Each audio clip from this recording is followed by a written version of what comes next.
India आघाडीचं सरकार स्थापन होईल, त्याला काही थोडे दिवस लागतील. चित्र दिसते का? पण ही पवार साहेबांनी मुलाखत साताराच्या सांगता सभेला संबोधित केल्यानंतर 4 मेला ही मुलाखत झाली होती. योगायोगाने मीही त्या मुलाखतीला उपस्थित होतो. निर्जा चौधरी यांनी ती मुलाखत घेतली होती. त्यामध्ये त्यांनी काही टिप्पणी केली होती जी पेपरला छापून आलेली आहे.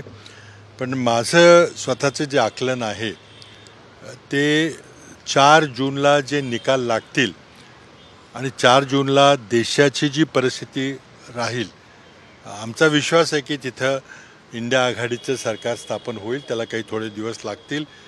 आणि त्यानंतर मग सत्तेचा वाटा घेण्याकरता किंवा सत्तेचे फायदे घेण्याकरता काही पक्ष हे आघाडीत येतील किंवा कदाचित काँग्रेसमध्ये सम्मिलित होतील.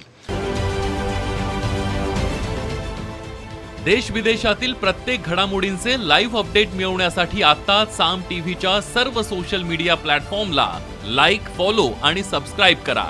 तसंच सर्व नोटिफिकेशनसाठी बेल आयकॉन प्रेस करायला विसरू नका.